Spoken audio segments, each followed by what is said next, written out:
They actually wait and want to see us live, which I don't know why, but have fun. And here we are, live. We are live, ladies and gentlemen.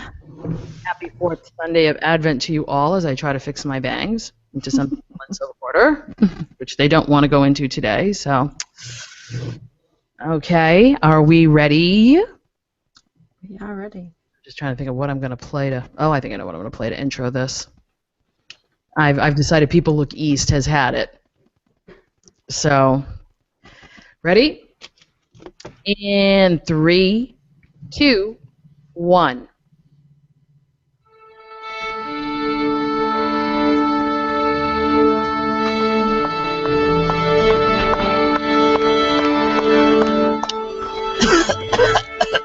Hello? Are you ready? Yes. Then we'll begin. It would have been a lonely podcast if Allison hadn't decided to come on back for another week. I'll share a little bit more of that with you in a minute, but this is Monday Morning Catholic, episode 52.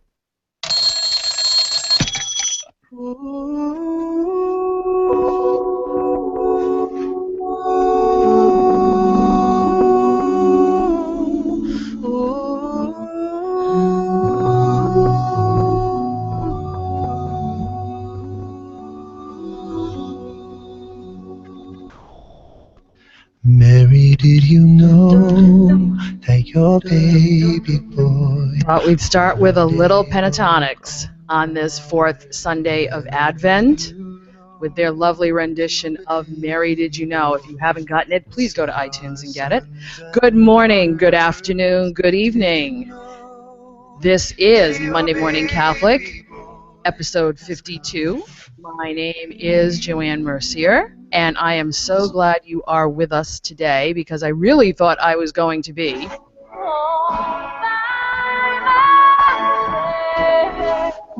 Because you know how the others are at this time of year. But thank God Allison Gingras decided to stop on by today. Again. So we had her for 2 weeks. I won't complain. Good morning, Allison. How you doing today? I am wonderful. I'm glad I have no life and that I could join you. Oh, well, thank you very much. Now I'm not so happy about that. What does that say about me, that I have no life, that I'm doing this podcast? No, this is part of the great ministry you have to offer us. I'm thrilled that you would let me come back on again. Thanks for having me. We are definitely glad to have you here at Monday Morning Catholic. Of course, I forgot to introduce myself with all of the new sounds I was using here. I'm your host and moderator, Joanne Mercier. If this is your first time listening in, and please, if it is, stick around because it does get better from here. But Allison Gingras is here from Reconciled to You Ministries and Catholic 24/7 and A Seeking Heart with Allison Gingras and whatever else she has going on. She says she has no life. She's way busier than me. So, and I run parish religious education. So I'm just glad I could get her to stop on by again. Where are the rest of our normal cast? Well, let me tell you something. It's that time of year, and musicians will know this very, very well. They're all out either sick or making music. So Linda, poor Linda Reed, has been sick for 2 weeks. I did not give her my strep. She ended up with bronchial infections and a bad back. So between those two, she hasn't slept and she can't sing. So we're trying to keep her quiet before Christmas Eve. It's a hard task, but we're trying to do it. Stephen is out still playing for everybody in creation, Steve Romano. So if you want to hire him for your next bar mitzvah, just let us know here at Monday Morning Catholic. And Nancy Smith has got some family obligations today, which we kind of knew of in advance because we do check with each other. But I didn't think it was going to be, you know, oh, lonesome me if Linda hadn't been sick. But Allison came to my rescue, and I am so happy because we get to talk tech whenever they're not around. That's true. That's always fun. Yes. So I am looking forward to talking a little bit of tech because, you know, it is almost Christmas, and those of us tech heads have put technology on our Christmas list, I'm sure. Mm-hmm. So We will see if Santa will be good to us, because we've all been nice and not naughty this year. At least I hope so. I try. We try. In your world, Allison, how's it going? Are you getting, I know it's the fourth, we've just passed the fourth Sunday of Advent. We're getting down the home stretch. Has Santa Claus been very busy at your house? Very busy. But the great thing about this time of the year is that I didn't book anything. So I've been home being able to do all those things that I don't get to do the rest of the year when I'm out every weekend speaking or running a retreat. So it's been kind of nice to be here in the home being Santa and whatnot. Oh, cool. Yeah, it's funny because as a musician / liturgist, this should be my big time of the year, but because I'm not functioning in that respect right now, except for in my home parish, it's not as bad. Religious education sort of slows down at this time of year. Mm. So it's the last couple of, I want to say about the last 5 years, 5-6 years, it's been interesting not to have a big gig at Christmas time. But it's kind of, I still play, and I will be playing at the home parish with Linda and the gang, so I'm kind of looking forward to that. But yeah, the cooking and the cleaning and the getting ready for Christmas Day, and it comes a little easier when you're not trying to fit in 5,000 rehearsals and all the shopping. But shopping's great now online. I do most of my shopping online in my fuzzy slippers, 3 a.m., nice cup of coffee next to me. Yes, 3 o'clock in the morning having coffee, but it's how I operate. He's a night owl like I am. If I'm up in the middle of the night on Facebook, Allison is usually on. This has been, my daughter started school this year, so she has to get up every morning at 5:30. So this has been very difficult for me to make that transition, but Ugh. those 3 a.m.s, I love them. It's quiet. Yes, exactly. And I guess we're both night owls, so that's going to be, that's our time of day. Nobody bothers us. Absolutely. The dog is sleeping. So that's a good thing. However, we do come here each and every week, if this is your first time watching us, and thank you if you are, to look back at the previous weekend's liturgies and try to make some sense of all that we see, hear, and sometimes smell. And believe me, at St. Thomas's, he's been stoking up the incense for 4 weeks, and I think he's enjoyed it. So that's okay. I don't mind it.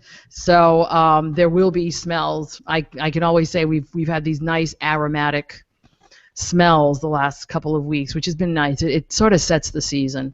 And our Advent wreath, which is suspended above the altar, did not burn this year, so that's also a good thing. Never has, but I was watching it, from my perch on the piano, and I could see it just a little bit above the tiny smidge above the greenery, and I'm like, no, please don't. Please don't. Yeah, and it gets a little scary. But so grab your favorite cup of whatever, and today I have apple cider. Going back and forth with the seasonal drinks. It is not spiked, so. At this time of year, everybody gets into that, let's spike the eggnog and rum up the punch. And I sit there and I go, until I'm done playing or until I'm done everything, I want my faculties. Exactly what I'm playing wrong, so I know how to fix it. Well, I just pulled up water for today. Should have grabbed some tea, though. Next time I visit, I'll have some tea, something festive, a cool mug. Good. We like to have festive drinks here on Monday Morning Catholic. But we are going to open up with, guess what? We have feedback. Yay. From your side of the world. And today we have feedback from John from Yakima in the great Washington State Diocese of Yakima. And we haven't heard from John in a while, so glad to hear from you again. Since Bernadette's been kind of, I'm not going to say Bernadette's been hogging the air, but she's had a couple of weeks of feedback, which has been good. But we do have, I saw another one come in before we started recording, but it's actually a commentary on the fourth Sunday. So we will wait on that one for next week, and it's somebody from actually New Orleans. So it's nice to know that we're spreading out around the country. which is good.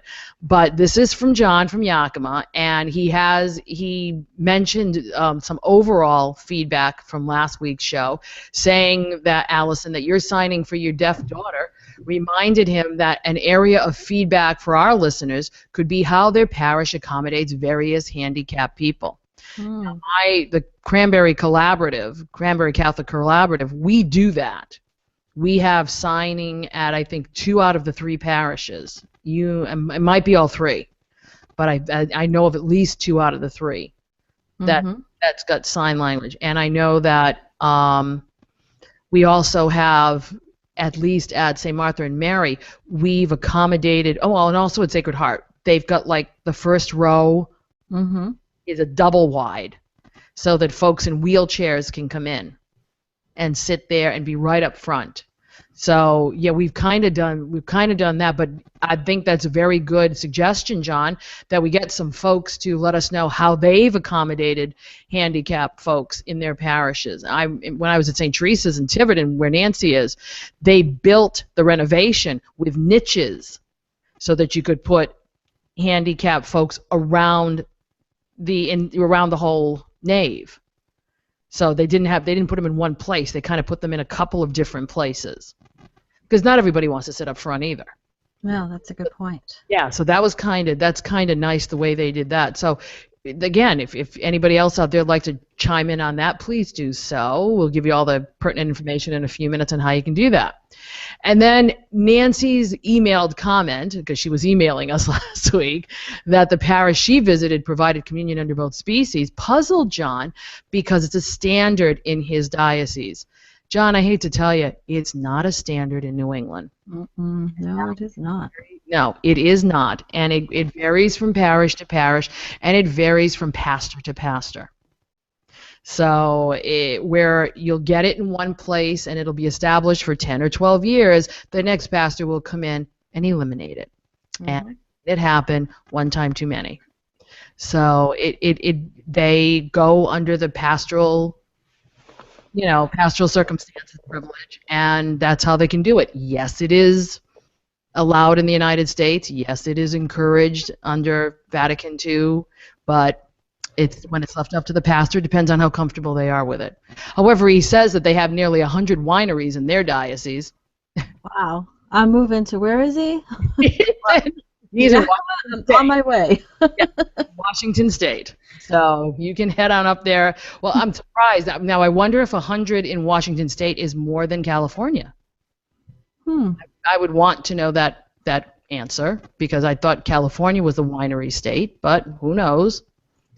I'm on the wrong coast, apparently. Yeah, we are on the wrong. You see, we have cranberries. Nothing wrong with cranberries. We just turn that into wine, and I'd be all set. There you go. Well, we do have a winery in Rhode Island. We have Sakonnet Vineyards. So down here in Portsmouth and Portsmouth, Little Compton. So we have Sakonnet Winery. I'll have to check that out. They make cranberry wine? I have no idea, but the Eye of the Storm is very good. Oh. Anyway, so John goes on and tells us that he gave me two different masses, but I like the first one, so I'm going to go with that one, the 9 o'clock mass. And this is all not just a homily look back, but it's also a mass foible. You know, it's one of those mass foible things. So what happened was the mass started off on the wrong foot as the cantor was absent, and the organist had left his music in the chapel. Yikes. That's a double. That's when you just want to say, can we just rewind this whole thing and just start again? The opening hymn was O Come, O Come, Emmanuel. Good thing they all knew it, because if there's no cantor, it's sometimes people get shy. And it's funny because I can go into Protestant, churches on a weekend and they don't have cantors and everybody sings. Yeah. And if a cantor doesn't show up in a Catholic church, all of a sudden everybody becomes mute. Well, the Protestant churches I've been in, they actually have the lyrics up. If you've noticed that, is that why people are singing along, or just just something they're more? Yeah, I'm not a big fan of projecting lyrics in the middle of services, but I'm just wondering if that's why I've seen that same thing, that people sing more often, but I wonder if it's because they have the lyrics. Not that we don't have our songbooks, but And see what I here she goes already. I hear a voice it's telling me it's time to take the leap of faith, so here I go. Okay, here's my issue with all this. And when you hear that, you know it's my, here Joanne gets on the soapbox. Here we go. I think projecting words dumbs down the assembly if you're going to do any kind of projecting at all, which I don't always agree with in the first place. If you're in a setting like a ballroom or something, and it's a convention, perhaps it's a good idea if you did that, because sometimes you run out of programs. But in church on Sunday morning, I'm not happy with the projection. And I've seen it in Catholic churches, I've seen it in Protestant churches. But what I'm seeing mostly is that they don't put up the music notes with words. They put up words only. And I don't, as a musician, that bothers me, because at least children can like recognize notes. You know, this doesn't give them anything to recognize that things are going up or down or holding, you know, or beats are longer than the others. At least the rudimentary music, you know, in front of you, you can at least get some kind of roadmap. With words, you can't. You have to either know the tune so well, and then if you don't know the tune, you're mumbling. So I just don't think it's. I've seen it work really well with life team masses, but again, it's those songs that the kids have heard and know very well, and it's just a way of having us join in together because they're projected. You're not looking down. We're all kind of singing together. But I do understand that you mean talking about that you have to know the song really well, or you're just kind of mouthing it along or mumbling or off tune, which happens with me. Yeah. Even if I know the song. Well, it happens with all of us at one time or another. But I just feel that music education is being so dumbed down throughout the United States as it is. You know, I read on Facebook this week that there was in a town near us that one of our young people went to the town school committee meeting where they were going to discuss the budget and release music teachers because they had to, you know, balance their budget, yet they didn't release anybody in sports. Oh, wow. And now it's getting worse because they'll do anything to keep sports but not music. And this was a town in our area that is called Music Town, and it's been known for its award-winning musicians. Oh, wow. That's sad. Yeah. And I was so upset. I'm like, you know, and so reinforcing that by having projected words or giving out programs that don't have music in them, just words, again keeps dumbing down people to even understand what music does. And music is supposed to be very good for the brain. I've heard that. It's supposed to be. I mean, I'm not a mathematician, but I can do a lot of chordal, and I could always do this, so I don't know if it's something that's just me, but I'm pretty good at understanding what the chordal structures are of things if I just look at the notes. All I have to do is look at the staff, and it's like, oh yeah, and yes, I am trained in music, but even as a kid, I could understand it. At least the up and down, and where is it going, and what is it doing, and so to take that away from people, I just think we keep reinforcing that music is not important. You know, and so that's all I'm going to say about that. Yeah, my husband was watching Forrest Gump recently, so it's like all I'm going to say about that. And other people said amen. All right, so going on, they had a lot of music at this mass. The response was the Magnificat, which is the Guillaume Psalm. A former choir member came up and led them through the preparation song and the parts of the mass. Thank goodness somebody came up. That person, yeah. Yeah, give them credit, because Absolutely. I don't know how many people would do that. But before the closing hymn, the pastor announced that the one who came forward was not the scheduled cantor, and she said thanks because she just wanted to make that clear to people. That Because was nice. I've had that before, where I've had a cantor only once walk in after the opening hymn. Mm. I'm playing. It was my days when I could play and sing at the same time. And this person walked in after the opening, and I asked this person never to do that again. I said, if you're going to be late, don't bother. Right. Just because that's so rude. It's like people have no, wow, why is this person walking up there? Don't call attention to yourself. Yeah. And the pastor started the homily with a comment that between the roses and the Pepto pink vestments. Now, wait a minute. If you saw the title from last week's episode, Real Priests Wear Pink. Okay? I mean, yes, they wear it twice a year, but they should wear it with pride because it is a joyful reason why they wear it.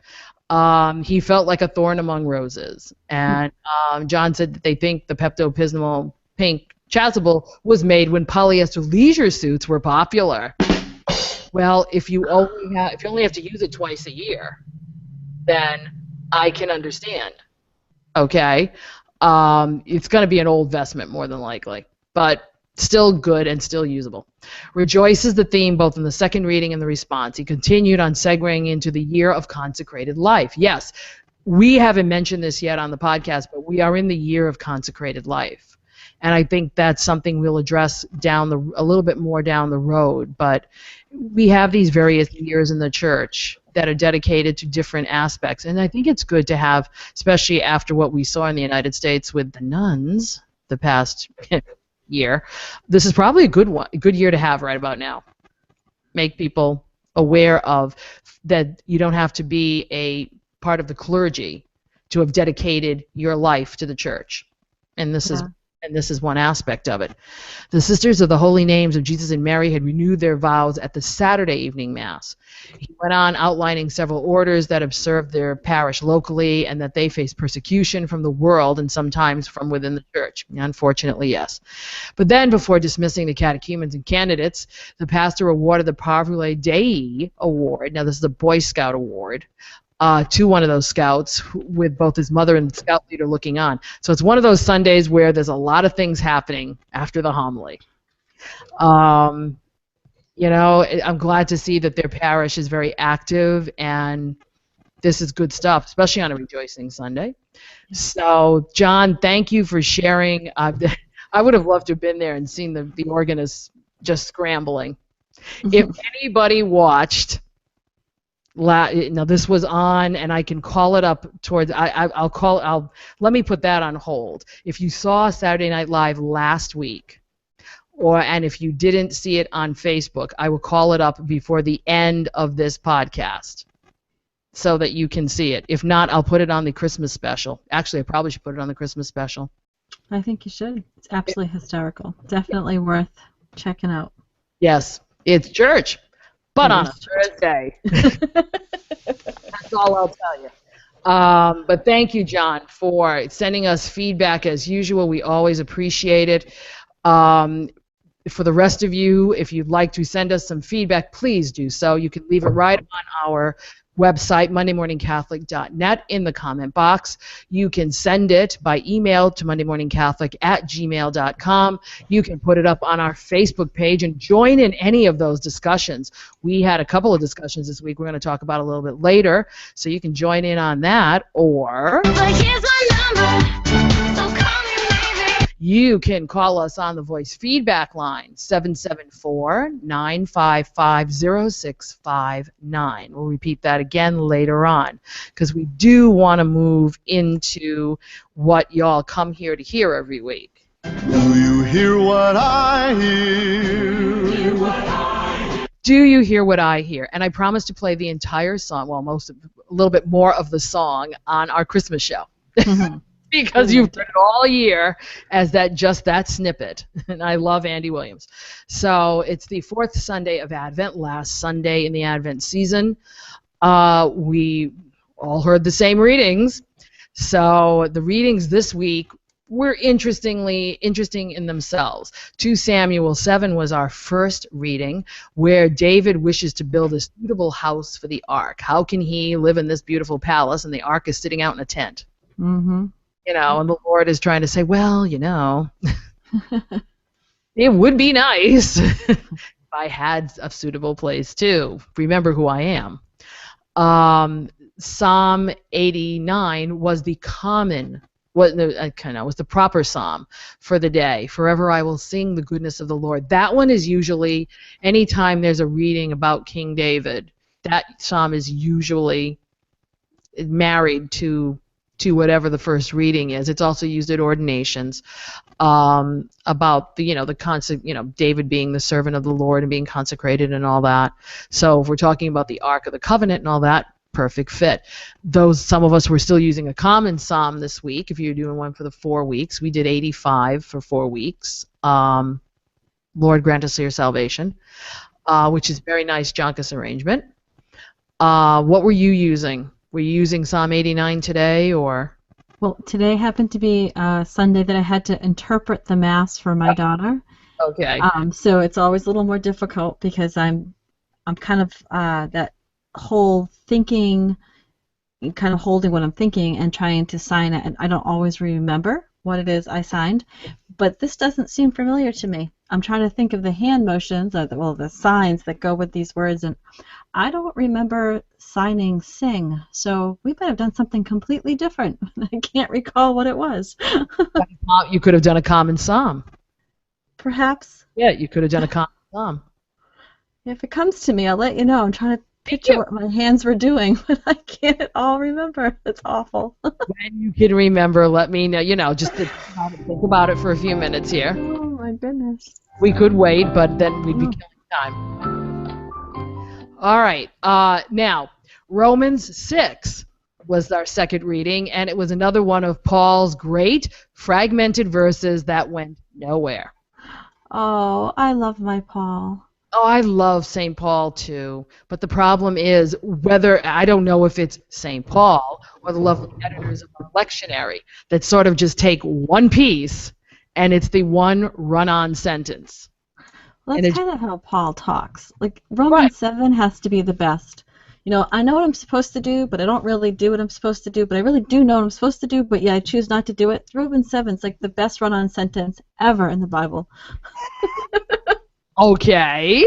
Just putting that out there. If you ever want to have a great run-on sentence or just a great read that gets going around in circles and circles, pull up Romans 7. Well, Romans 6 was just as good this morning, and I don't want to say this just because it was my husband, but he was the one who did the Romans 6 reading, and he actually tried to make some sense out of it.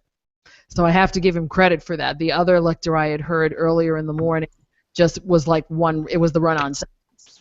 So it was nice that Kevin tried to figure out how to, where to put what where, but it's still, it just gets frustrating. We know it connects to the other readings, but sometimes it doesn't. And I think this morning's was one of those. And Luke 1, the Annunciation, of course, was our gospel. Yes, which is the reason why I started with Mary, did you know, to start off this whole thing, because this was definitely a Mary Sunday, where she's front and center, and she, figures prominently in this whole Advent waiting, because she's pointing, whether it was to be the mother of Jesus or now to point the way to her son in the second coming. That's what her job is, and she took it seriously and said, okay, I'll do it. So, do you remember any of the homily you signed for faith, or? Actually, in a stroke of the Holy Spirit having pity on me, Father Kevin actually he always does amazing homilies. I love them, but he read directly from St. Bernard's "The Whole World Awaits Mary's Reply." This is an excerpt from the Office of Readings for December 20th, the fourth week of Advent, which would be... And so he read from this, and I was able to find it on the internet, so it really helped me remember what he said. And there was just one line from it that I hope you'll allow me to just read, because it was just so beautiful. Oh, go right ahead. That's what we like to hear here. Wonderful. So it's this quote: "Tearful Adam with his sorrowing family begs this of you, O loving Virgin, in their exile from paradise. Abraham begs it, David begs it, all the other holy patriarchs, your ancestors, ask it of you. As they dwell in the country of the shadow of death, this is what the whole earth waits for.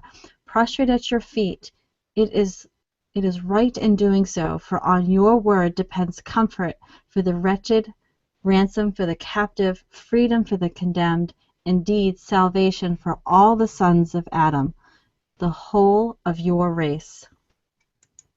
Wow. Really, I highly recommend. I send you the link, Joanne. It's called "The Whole World Awaits Mary's Reply," and it's the Annunciation of Mary's. It's a homily on the Annunciation and Mary's Fiat by Saint Bernard. Would that be in the Divine Office of the iBreviary? I'm guessing it is, because it was from the Office of Readings for December 20th. Yeah. So I bet it's in there. And he just really, he read the whole thing, and then he just explained about how he's such a Marian priest anyway, just has such an amazing devotion to Our Lady. I came to his parish a couple of years ago really not embracing Mary the same way. Like, I always honored her as Jesus' mother, but never really looked at that relationship of her role model to me and to her whole role in salvation history. And being with a Marian priest, it really changes that. When you see somebody who talks about her, he calls her Our Lady, and the way he says Our Lady, you just know to him, she is Our Lady. Like, he has such a personal relationship with her. Oh, wow. So he spoke to us about just how we all, like, we stand with Adam, we stand with Abraham and David, and we look to her. Like, if we could put ourselves in that place with the angel Gabriel waiting for her response. This is what God is calling you to do. And then there was a time where she had to think about what she was going to say and respond, and how this Advent season again is that God's now waiting for our response. He longed for Mary to say yes and to bring this gift to us of his son through her. And he still longs this day for a gift, and that gift is for us to long back for him and to accept his son, that gift, in our hearts. Oh, wow. He's a great homilist. I could just listen to him talk all day. Oh, cool. And what parish is that? That is Holy Family in East Taunton, Massachusetts. Yes, Taunton, not Taunton. Taunton. Yeah, you can tell we have the area accents. Yes. We call them up when we need them. And we don't use them very often. I wish I didn't use mine very often, but unfortunately, you do. Boston thing going, yes. Do you use either Divine Office or the iBreviary? I don't. I have that, like, love, not hate relationship, obviously, but that, like, I have that, I more specifically, I have that I want to, but I never get to relationship with the iBreviary. That's a better way of saying it. I really want to do the Office of Readings, but I just haven't figured out yet how to sneak that into my daily prayer life. Having an hour drive helps me. Ah, yes. Because I can do the first 20 minutes with Divine Office, and I'm using Divine Office 2 right now because Dane and his crew have revamped the app after about, I want to say 5 years, and it was great before. It's even better now. So if you're looking for an app, I believe he's on every single platform, including Kindle. It's Divine Office 2 by SurgeWorks. You can find it in any of your local app stores. And iBreviary is also, in the same places. I believe they're Android as well. Yes, they are on Android. Yep. Yeah, they're free. Yes. The difference between the two is that Divine Office it's all recorded. You can read along if you don't want to Ah, listen to them. You can read it on your own, but I tend to listen to it in the car, whereas iBreviary, you'd have to sit there and read it. right. And the best thing he did with Divine Office 2 is he's now allowing you to download at least 2 weeks in advance. Because you had to download every day or like maybe 2 or 3 days in advance. So if you were going away and you weren't going to get a lot of Wi-Fi, you'd get stuck. Ah, So he's changed that now. I think you can get up to about 2 weeks and store it. And then, of course, it goes away on its own when the next ones come in. So it's not like you're going to use up a lot of data or a lot of hard drive space on anything. So check those out. Little plug for our friends. Okay. Now, since Linda's not here, I got the pastor's homily today at St. Thomas's. So Father John goes on to talk about where does God dwell. Okay, this is where he was focusing on. David wanted God to dwell in a large, beautiful temple.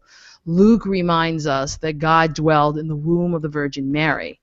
Advent reminds us that we are called to prepare room in our hearts to allow God to dwell there. So this is what the gist of what he was talking about. And he goes on to say that it's an interesting, that in the story of Joseph and Mary and the birth of Christ, because he's saying, now that we're coming to the close of all this, we're moving on to that, what you're going to hear on Christmas about Mary and Joseph, and the person that's missing from the story is probably the one who had the greatest impact. The innkeeper. Okay, he wanted to focus on the innkeeper who said there was no room at the inn, because he's been portrayed in many different ways in different stories. He's either a grumpy, gruff old man who couldn't be bothered, with the carpenter and a pregnant teenager. Sometimes he's presented as the overworked and overwhelmed host who is so busy he doesn't have time to help anybody. And sometimes he's presented as a compassionate person who has no room, so he offers the cave in the back of his inn. The key is that the innkeeper has no clue who he is turning away, as he's too concerned with his business. And he says, imagine if when the innkeeper gets to heaven, what did Jesus say? Did Jesus say, hey, no room for you? He probably didn't. But it's just one of those things, sometimes we miss these opportunities because we're so busy. Okay? As we come close to the Feast of the Incarnation, we're challenged to realize that we need to make room in our hearts for God, for the Christ. We can get so busy with business, with shopping and baking and preparations, that we forget what the Feast of the Incarnation is all about. God taking on flesh because Mary said yes. So yesterday, we focused on the faith of Mary and the understanding that all is possible with God. Mary's yes was not easy. She herself was busy with her life, and the last thing an unwed teenager would want is to become pregnant with God's child. Yet, she made room in her life, in her heart, for God. We too are challenged in these last few days before Christmas to stop and take time to make room in our hearts for Christ. That seems to have been a big theme in the area that I've come out of this year, about taking time to stop and make room and make time. And I think it's very, very prevalent because of the way our society just keeps pushing the button. Yeah. You gotta get. And I said this to Linda today because she said, because of her back, she's been saying, I haven't been able to get things done, nothing's wrapped, and haven't made all my cookies. And I said, you know what I learned a couple of years ago? I learned that if I'm not going, now this is going to give my big secrets out, but most of my friends know this. If I'm not seeing you until like New Year's, I'm not shopping for you until New Year's. Seriously, I got over, maybe about 10 years ago, I got over having to have every single present under the tree at Christmas and then let it sit there for a week and a half before I'd see somebody. Yep. Oh, not so now. What goes under the tree is what is for people I'm going to see on Christmas Day. My husband, my cousin, my father-in-law. Okay? Everybody else's, if I've got it already, fine. If I'm not going to see you until next week, then I'll go on Saturday or Sunday. Because because I have an idea of what I want to get you for Christmas, and who says I have to have it under the tree? It's that society telling you have to have it, and when to do it, and what to do it. It's like, no, I've got other things I need to do first. I really wish that the secular Christmas included the church season of Christmas, because then we'd all have to the Epiphany to get all this stuff done. I used to send my Christmas cards after the Christmas day during the Christmas season, and I can't tell you how much flack I get for that. People are like, this is so late, I can't believe you're sending this. I've since moved it up to before, so it gets there closer to Christmas Day, because I feel like people who don't celebrate the church Christmas season, like they'll get the card and throw it away. So I figured at least it's going to go up for a couple of days. So I've kind of caved, but if when we celebrate Christmas during the correct season, then there's no reason to have everything done now. I guess it's a whole extra, 12 days? Yeah, exactly. And that's the whole thing. People do not realize that Christmas is a season. Amen. They think it's a day, but they think the season before the day is the season. The time before the day is the season, which it's not. Exactly. That's Advent. That's preparing. Okay? And that means preparing ourselves all, the full person, not just the buying part of us. Exactly. Or the house cleaning part of us or whatever.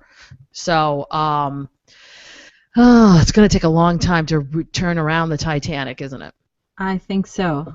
But the more people who are out there talking about it, the more people who are themselves trying to live it, maybe we can, a little bit by little, through our witness and our testimony, can bring other people to the Christmas season side. And other people said amen. Yes. Amen, sister. Preach it. All right. Let's move on to the lovely liturgy and ritual section called, all right, the right stuff. Now, we are in the middle of we were talking about the breviary, talking about the liturgy of the hours. We're in the middle of the O antiphons. And I know I've been putting a lot up I did put some stuff up on the Facebook page describing the O antiphons and what these are. They are the antiphons used for the Magnificat at evening prayer throughout the season, throughout the last 7 days of Advent, the octave before Christmas, if you want to call it that. And there are different titles. And this is where O Come, O Come Emmanuel comes from. Okay, not a lot of people know that, or at least we're starting to get the word out. This is where it comes from. And it's a lovely set of antiphons that if you, even if you took one of them before you went to bed each night, and PrayTell.com, the lovely folks at PrayTell, the blog, have been putting up one every day, and doing a little bit of catechesis on it. So check out, it's still not too late. It's only the 21st. There's a few more to go. But because it'll always start on the 17th of December, 17th to the 24th. So check it out at PrayTell blog. Those lovely folks. They've been doing quite a few things I've been putting up lately. So, because they just have stuff. That's a new one for me. I just jotted that down. So excited. Always happy when I find something new out there on the Oh, be careful. It's a liturgy place. Uh-oh. Well, I better cross it off right now. Just careful. Literally will hang out there. But here was the big one, and because I've got somebody to talk to about it, and I'm not going to wait for the Christmas show, the biggest discussion on Facebook and in some circles of my Facebook friends this week was midnight mass. What time? That used to be the old standing joke. You'd call a parish and say, what time is midnight mass? Well, in the old days, it was always midnight. Now, not so. It can be early as 9 o'clock. Did you see there's a lot of being written that they're trying to do away with midnight mass? That they're finding that it's later and less and less people are coming to that mass. There's like all kinds of articles this week on the subject of midnight mass. Well, the thing with midnight mass is this. It was never it was never instructed to be midnight. It was always Mass at night, Mm-hmm. Yeah. during the night. But it goes back to when we used to have the old Eucharistic fast, where you couldn't fast for like a bunch of hours before you went to, it was overnight. So if you were going to go to a midnight Mass for Christmas, I think you had to start at 6 o'clock at night, Mm-hmm. so that you could take communion at midnight Mass. And then, so what they did was they knew people wouldn't do that. So, wait a minute, no, I think I've got it wrong. Okay, let's just rewind that for a second. The old Eucharistic fast, okay, was overnight. Mm-hmm. This Mass, putting it at midnight, meant you didn't have to fast. Because it was Exactly. the first Mass of Christmas, and you didn't have to fast. The only problem with that is, as a child, going to an ethnic parish, I saw a lot of drunks. Oh gosh. I gotta be honest, and I don't want to scandalize people, but Portuguese men drink, and when they get together, they're nice drunks. They're not violent, most of them, and they evidently they'd go to Mass with their family, and of course half of them are like, half in the bag the whole time. And I think that's why midnight Masses, one of the reasons why midnight Masses started to fall out of fashion, because people didn't want to promote that or encourage that type of behavior. So going earlier may get more people. I don't think it has much to do with midnight at all, personally. I think it has to do with the explosion of people who go to a 4 or a 6 o'clock vigil Mass. Mm-hmm. Yeah. Because when we were kids, I'll bet you any money that if we didn't go to midnight, we always went to Mass on Christmas morning. We opened our presents, we went to Mass, and then we came back and played with them. Right. Yeah, we did the same. Right. Not so now. The kids, you can't tear them away at Christmas morning, so we got to get to the first Mass, that they have, so it doesn't interfere with the rest of our Christmas plans. So your 4 o'clock Masses are like SRO, standing room only, of usually people who are there once a year. And I don't want to be general here as much, I'm trying to be nice, but having worked a lot of them in different capacities, not just as a musician or a liturgist, but also as doorman, making sure that people aren't standing in the aisles. One church, it was horrible, that I worked at, and I love the place, but their 4 o'clock Mass was a zoo and a half. They had a huge vestibule gathering space before you got into the nave of the church. Mm-hmm. On Christmas Eve, no word of a lie, 250 people standing. Oh my goodness. Yes. 9 Eucharistic ministers. Wow. Or 10, all distributing under one species. And it was still a zoo. I've noticed this new thing of having that second Mass in the parish hall becoming more and more popular.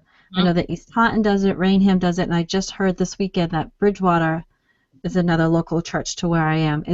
They used to have an upstairs and a downstairs church, but they found that the music would kind of go over each other, and the downstairs church isn't that comfy.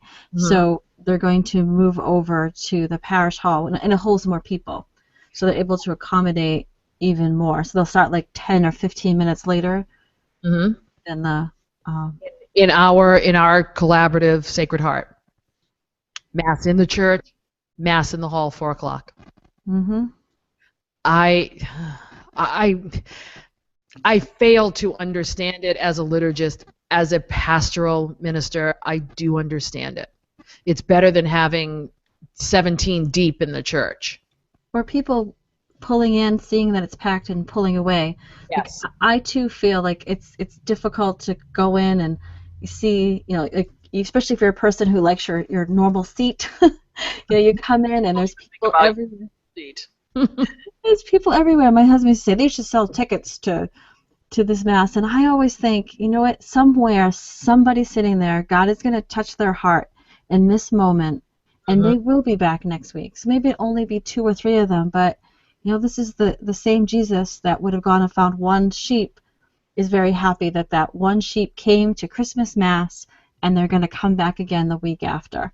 So Yep. this is a beautiful time to welcome and say hello to all those people that we're seeing that we never see the rest of the year, and pray for them to come back and join us. I agree. I agree. And I know that's why masses are duplicated. And, you know, I understand that's why we do what we do. And in fact, Boston has had a huge push this year on getting people to, like, I think I showed the handout. Did I show the handout last week to you, or was it the week before? It's been the week before. I don't remember seeing it. Okay, and I'm not sure I have it within reach, so I don't want to go looking for it. But we have a pamphlet that our pastor had said, now take this and give it to one person and invite them to church to come with you. That's wonderful. You know, and that's just it. We have this opportunity at this time of the year to do that, because Christmas spirit, sometimes people will say, oh, okay, I'll go with you if you want me to, more than any other time of the year. So, and if we can get them in, I just want their experience when they get in not to be the crowded, push-pull, you know, or people looking at you like, get out of my seat. Mm-hmm. Oh, I've seen that happen. Excuse me, this is where we sit. Not, hi, I'm so excited that you're here this week. You know, is there any questions you have about our church? Please let me know. And then finding a seat behind them. Yes, and then I had one presenter a long time ago, and he was talking about conventions, but you can use the same thing for Christmas masses. And you get the people who get there an hour and a half early and put their boa constrictors out on the the coats and hats, and it's like, oh, I'm sorry, we're saving all of this for my family. And you're like, well, that's a lovely hi, welcome to our parish. Exactly. You know, so but this thing with midnight mass, it's I just feel part of me as a traditionalist likes the midnight mass feeling that you get when you go, because it's just the first mass of Christmas night day, and there it is, and it's, you know, oh come all ye faithful opens it up, and it's just joyous. And having it at 10 o'clock or 9 o'clock just deflates my experience. We have it at St. Thomas at 11. And Linda wrote on our Facebook page why she feels that this is a good thing.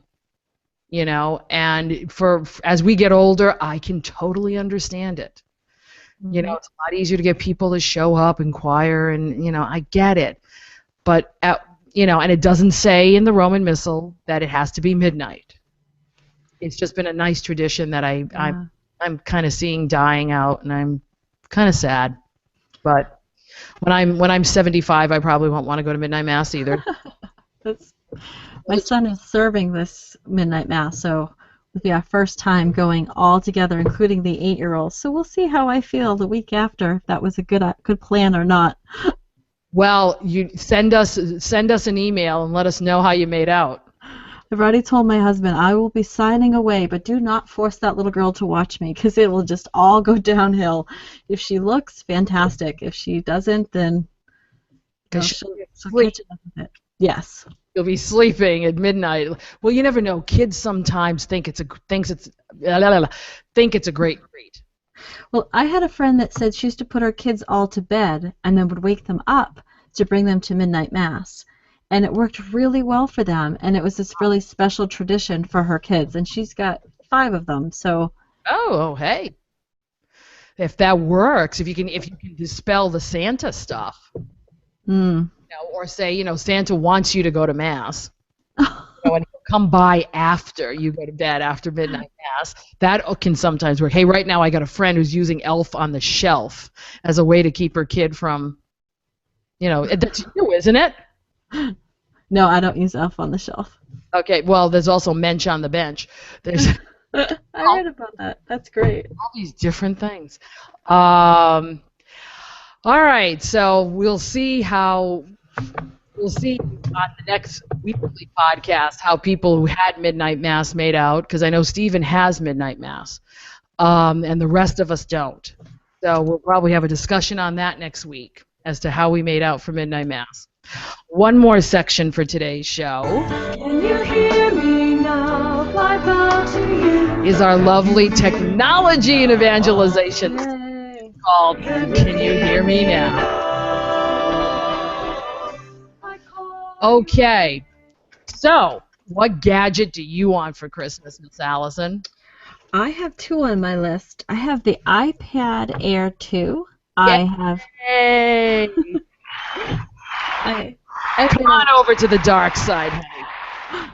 I have been an Android girl forever, mostly just because when I got into it, I was, in the middle of adopting my daughter, and finances were tight, and it just seemed the cheaper way to go at the time. And so I kind of got into the Android, but now that I write for CatholicMom.com, I write their Tech Talk column, I find that I really want to know more of what to tell the readers. And I said to you earlier, I don't even know what I don't know, about Mac. So it would be really great. So that is on my list, and I was going to go with the cheaper iPad Air, and then the more research I did, I said I'm going to pay the little extra and go for that newer technology, which will be out of date the second I receive it anyway. Look, if you get the Air and not the Air 2, do not despair, because the Air 2 is just got a little bit faster chip.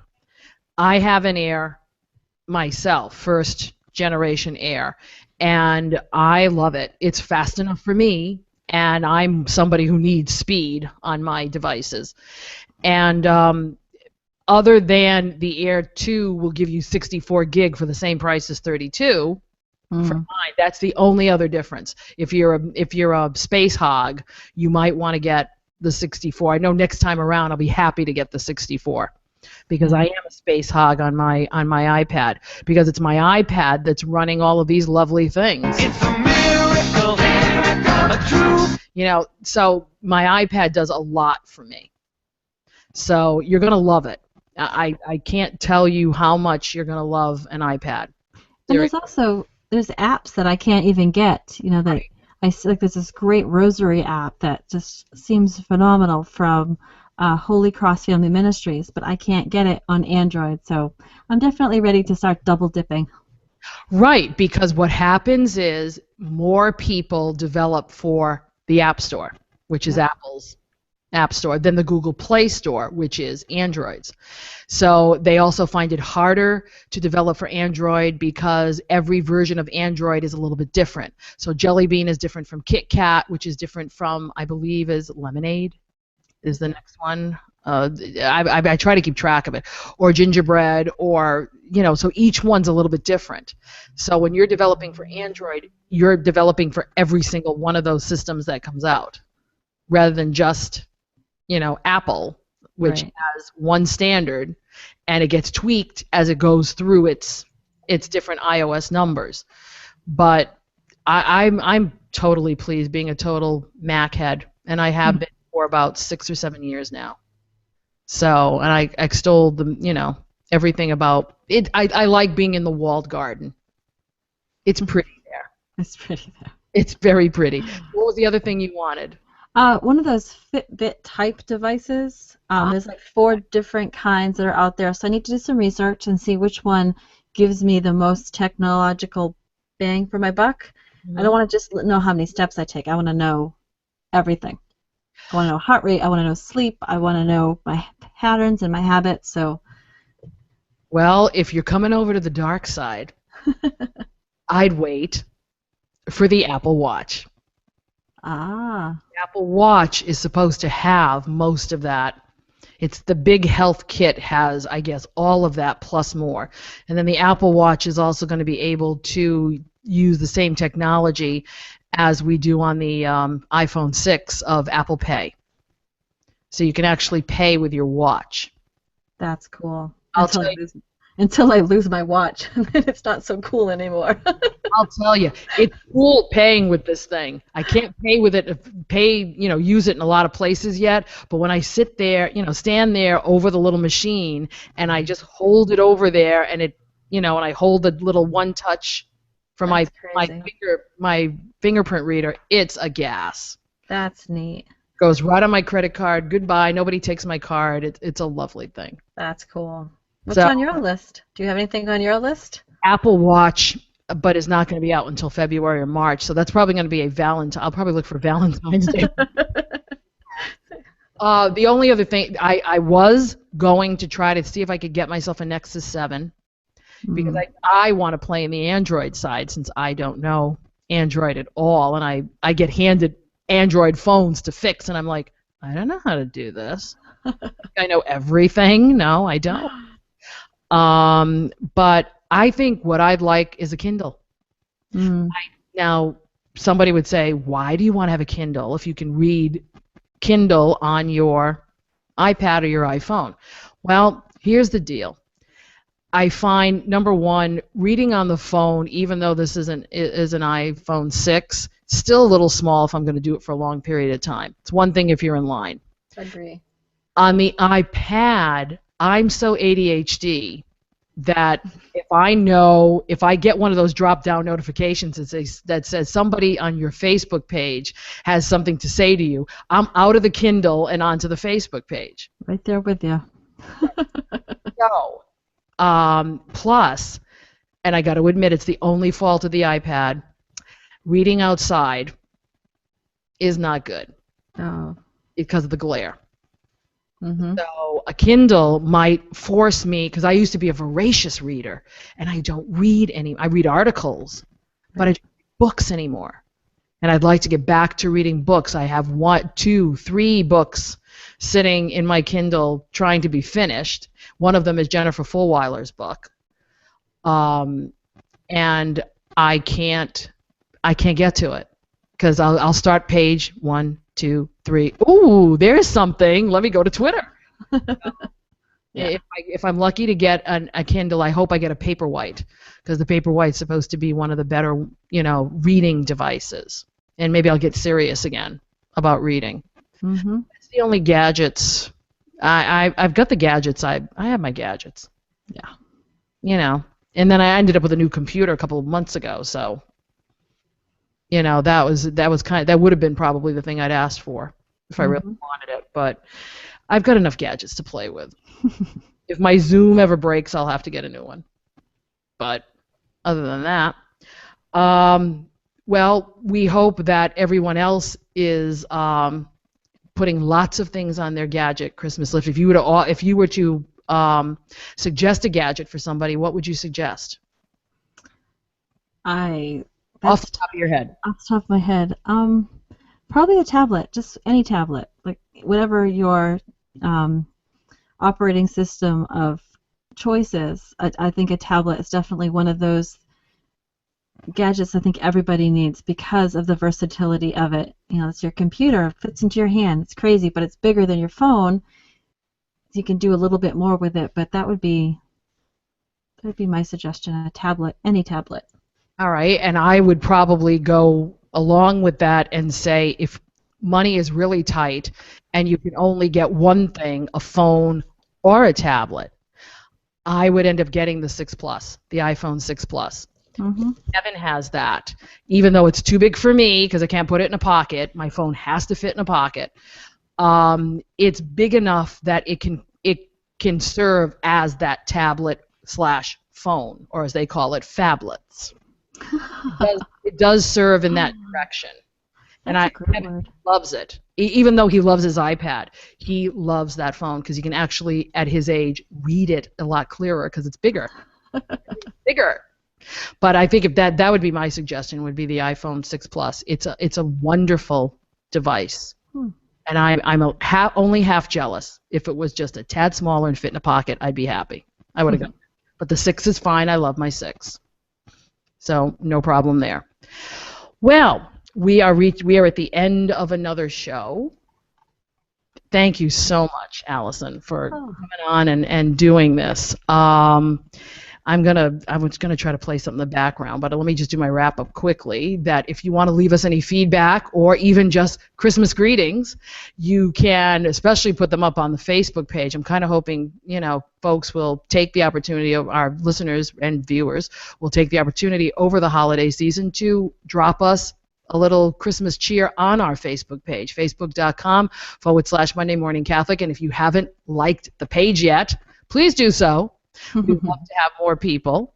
Allison, you were looking for some likes on your pages, so tell people where they can find you. You can find me at Reconciled to You, and then I just launched my new radio show page, A Seeking Heart with Allison Gingras, on Facebook. That's a great page to turn to so you can know what books we'll be covering on the new show, which launches January 5th. I hope you'll join us. Join me. Yes. Us, the other listeners. Every day she'll be on the radio. Monday through Friday. So excited. Oh. If you also want to drop us an email, mondaymorningcatholic@gmail.com. You, again, can leave us messages, feedback, whatever, at mondaymorningcatholic.net in the comment box. I want to say com box, but not everybody understands what that is. Or you can drop us a voice feedback at 774-955-0659. Allison, what is your Christmas wish? We're going to end with a little Christmas wish here. Well, my Christmas wish definitely has to do with the new show, A Seeking Heart, on Real Life Radio, launching January 5th. I just pray that God blesses it, that I'm able to get out of His way and let His work be done. That my first time ever interviewing somebody was Lisa Hendy, whose book Grace of Yes will be starting. I just hope that I do okay job interviewing her. She's a friend, so I know it'll be easier, and I really am grateful for her coming on January 9th to kind of ease me into this new life of daily radio and interviews. It's crazy. Please say hi to Lisa for me. I haven't seen her in a while, so say hi to Lisa for me. And my wish is that your wish comes true. Oh, thanks. with the show. But I also want to send a Christmas wish to our listeners here from the four of us, even though they haven't been around in a while. All of us, Nancy, Linda, Stephen, myself, wish all of you a wonderful Christmas no matter where you are. Christmas can be a really tough time of year for people, as well as it can be a joyous one. And no matter what is going on in your life right now, please, we wish that God blesses you with many, many blessings right where you are, and hopefully you will see and recognize His blessings, and you will become closer to Him. That is our wish for you for this Christmas. Allison, thank you so much for being with us again. I'm so happy you came. My pleasure, Joanne. Thanks for having me. And there will be a half-an-hour Christmas special with moi, all by myself, because no one else can figure it out. But it'll just be me. But it'll be a little bit of fun. So you'll see the fun side of me by myself, trying to make sense out of everything. So thank you all again we really appreciate your listening, your viewing, your feedback, and your prayers, because we can always use them. We're praying for you too. And from all of us to all of you, Merry Christmas and ciao for now. Have yourself a merry little Christmas now.